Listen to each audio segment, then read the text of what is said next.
The Fitness Gram Pacer Test is a multi-stage aerobic test. Can we stop? Alright, Alright, once it gets to 10 seconds, we're starting. Welcome back to another video. It's the IB Squad. I got it again. Today we're going to be talking about the ACT test, or as it is also called, the ACT. ACT. I don't think anyone calls it the ACT. No one does. But this test, it really helps you if you get a good score on it. So you probably want to study up, but not everyone needs to get a good score, because if you know tests aren't your strong suit, often you can compensate with other facets on your college application, because in essence, that's what the ACT is good for. Going on college applications, so the colleges know you're qualified. The ACT, there's 4 categories in the ACT. It's all multiple choice. I'll give you a little booklet. You can shade in all the little dots. So one of the first steps in the ACT for studying is most of the test is about learning how to take the test. So you really want to do a lot of practice tests. There's a lot of free practice tests out there. You want to take the test and then see what your strong suits are. Maybe if you're good at math, you don't need to study math as much. You want to study the other areas, like maybe English. The 4 areas are English, reading, math, and science. Most of this, honestly, you probably want to work on your reading skills, because the main challenge is the time. There's a time limit, so you want to be able to read all the material really fast, especially the reading. The reading, in essence, you just read a passage of literature, normally it's fiction or non-fiction, and then you answer questions about what happened in the passage. So that one is easy if you're a good reader, but also you need to remember to be concentrated. Don't try and skim through anything. I know that's a big one. You just want to take your time, but not go too slowly, so you can answer the questions correctly. Or maybe there's another strategy that works for some people, is you read the questions and then you go through the passage looking for the answers to the questions. That's a good strategy that some people use. Another one section that is good for studying is the English section. Normally they have a sentence, they lay out a sentence for you. You say what's wrong with the sentence or how to fix it. This one, for studying, you really want to learn all the grammatical rules, so you know how to structure your sentences. A tricky one is how to use commas or semicolons. That one you definitely want to learn everything about the sentence structure and the punctuation, and even sometimes they even put in misspellings, so you want to brush up on your spelling technique. Also, science, that's a section. Science, it's not, so they do throw in a lot of the science knowledge that you need to have is just general knowledge. So, you could study that, but hopefully most of it you already know. It's mostly about being able to read the studies that they give you, and resuscitate that information, and read the graphs and charts, and then answer questions about that. So really that's one where you're going to want to brush up on reading more, because it's mostly about that. Maybe that one you really want to take practice tests on, because you want to familiarize with the content you're going to be dealing with there. Especially learn how to trace the graphs. Another thing is I'm pretty sure you can doodle on the little booklet. So underline parts that you want to that you think will be important in the questions, because they have like one study and then they have a ton of questions about it. So like maybe you want to underline like measurements, parts of the graph that are going to be important. This goes for reading too, because there's a passage and then there's tons of questions about it. So if you're like, oh, this is a key part, you can underline it or whatever. And then when you go back to answer the question, it'll be there. And that's a real good time saver. For the math section, I think it goes from elementary to algebra 2. So most likely you will know all the material in it, but you want to refamiliarize yourself with, I would say, basic algebra and geometry, but it's mainly about speed and remembering what you learned so far, remembering it, and then writing up the equation. But all that matters is you get the right answer, because it's a multiple choice.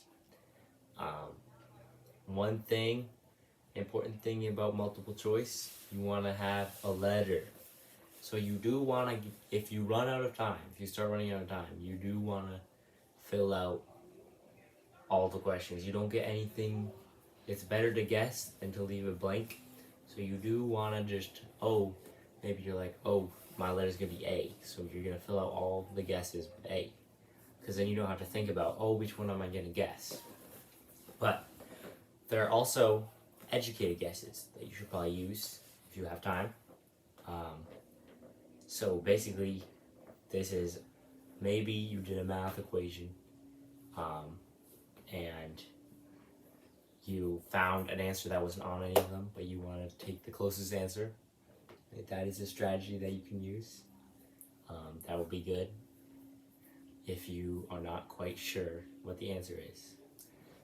Another good technique for if you're not completely sure immediately what the right answer is, you want to eliminate options you know are wrong.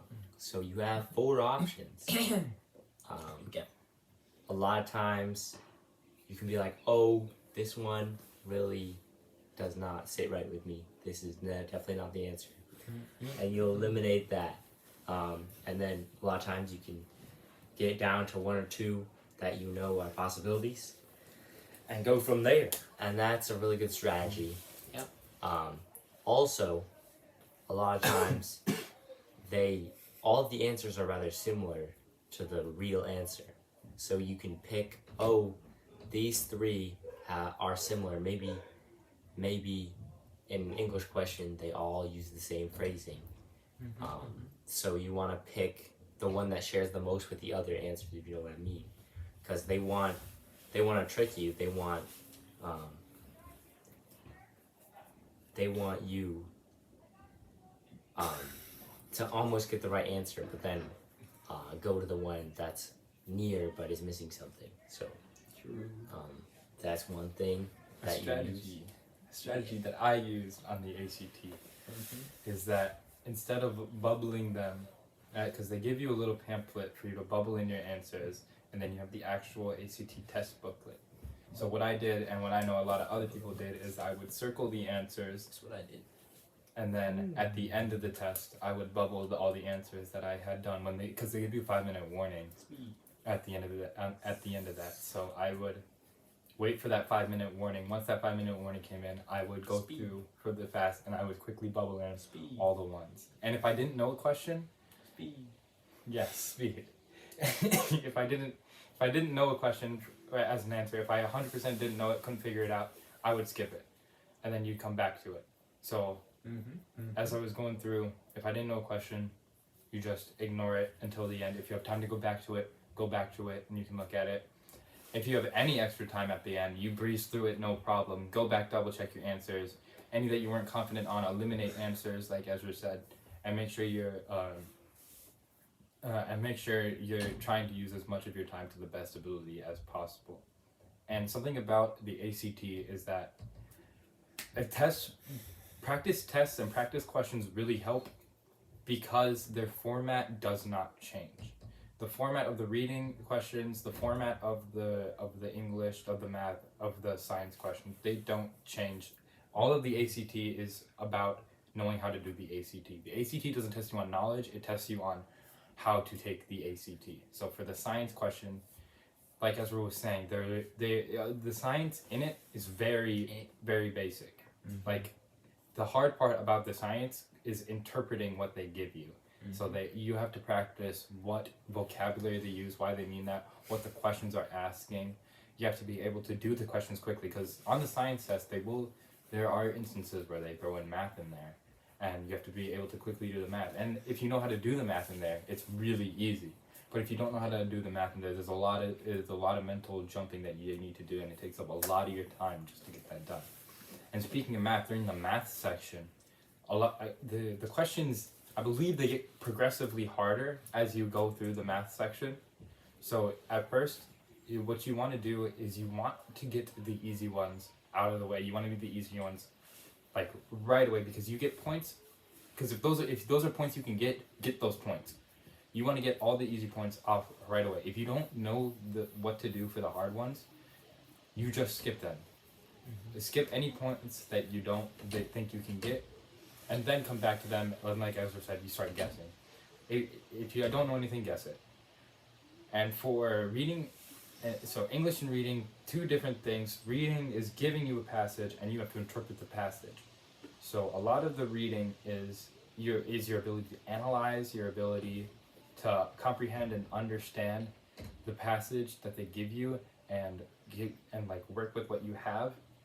And it'll like ask you questions like, what does this particular sentence mean? How does this relate to this? What are the themes of this? It's along those lines. On the other hand, English is more like grammatical comprehension. It's the stuff they taught I'd say 7th grade through 8th through freshman year is what I saw mostly on the ACT when I was taking it. It's about sentence structure. It's about use of vocabulary. It's about proper use of like commas, proper use of like and just like you have to understand compound sentences. You have to understand adverbs and stuff like that. You have to like know how the English language works in order to be successful on that. So the ACT, not really like a necessary test of like skills or particular set of knowledge. It is the ACT purely tests you on how well you know the ACT and how well you know the contents of the ACT. The only part that I'd say you would really need to study outside of the ACT for is if you don't already know the things you should have already been taught. So if you don't know any of like the English grammatical sentence structure stuff, go back and revisit that. If you don't know any of like the math or you don't know the algebra, go back and revisit that. If you're stuck on the science concepts when you're doing like the practice tests, if you're stuck on anything when you're doing the practice tests, make sure to go back and study up on that, because that's what the ACT is testing you on. So that's my piece of recommendation. All in all, the ACT you should practice. Practice. The more practice tests you do, the better you do, because after all, the ACT does not test you on your knowledge, but on the test taking. So usually they'll take like a month to, if you're aiming for high score, usually a month's worth of practice will be good enough. And if you're preparing for this test, make sure to get enough sleep every single day. You do not want to ruin your mental health. This test is just one of the many factors of college admission, and it's not that important for you to be aiming for a perfect score. In addition to that, on the day of the test, I would say wake up a bit earlier before the test, and then you should review all of that, glance through it. I usually do that in the morning because that's when my brain works the best. After waking up, I look through all the material. That helps my brain wake up, and that also helps me do better on tests. And so that would be a great way to review for all the material. And if Jackson had said, if you don't know the material, do learn it. I would say the material that you will need to learn is at most maybe 5 days worth of material if we actually sit down and learn all of it. You can usually do that by looking up on the internet, usually ACT English knowledge or whatever, and like ACT practice tests. But the more tests you do, the better. And on the practice tests, after you finish them, you can grade yourself and see how you do. If you get a 36, that's great. Keep going. The more consistent it becomes, the better. Because on the actual ACT, many factors affect it. It's not always going to be perfect. So getting that consistent 36, 35, 34 on your practice tests helps to get you some confidence while also helping to relieve some of your stress. And you should expect some slight differences between a practice test and a real test. So do not expect that if you get a 36 on the practice test, you will get a 36 on the actual test. But yeah, just prepare. Another thing is that it's probably a lot more stressful and a lot more tiring on the actual day, because maybe you're going to have stress building up to the end, and you do only have that much brain power for the test. So I would say for maybe the reading and maybe the science, when you start it, you should do the most challenging sections first. So maybe you like fiction and you don't like nonfiction, then you should probably do the nonfiction one first while your brain is fresh, and then do what you're interested in second, so that you can be more concentrated during that second part. And maybe for science, maybe you like physics and you don't like biology, so maybe you want to do biology first and then physics second. Or on the other hand, if you're feeling foggy that day, but you're not really tired, you just need to you need maybe like a warm-up, and you want to do the easier stuff first and then the harder stuff second. That also works. And I would say with English with reading and science, the sections as a whole are together.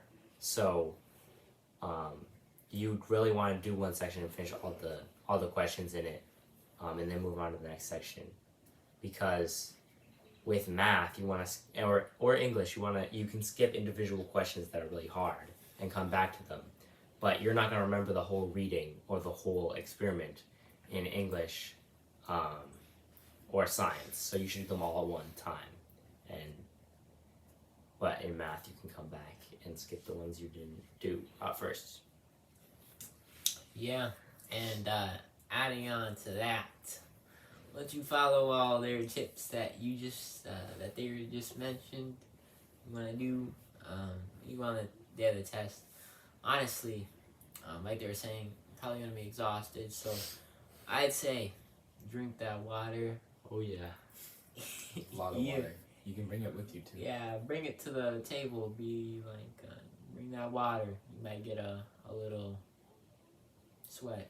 I believe they also give you a calculator for the math. They do know how to use that calculator, and You don't make sure you eat that breakfast. Breakfast is a big part. Big part. You know what they say? Most important meal of the day. Yeah. Very, very. Basically, if you cover all these tests, if you did all your practice tests, you really don't need to worry about it. No. Don't stress about it the night before. Don't stay up studying. Really That's don't do not that. gonna. That's not gonna. Last minute studying doesn't really help on this test. Sleep. Sleep is the most important part. You really don't need Other to worry than about it. Yeah. Oh yeah, final advice. If you are able to schedule your ACT test date, make sure it does not, your ACT test date and the month you're going to be studying does not interfere with your schoolwork. If in case it does interfere with your schoolwork, either get that rescheduled or you're going to have to go through a bit of trouble.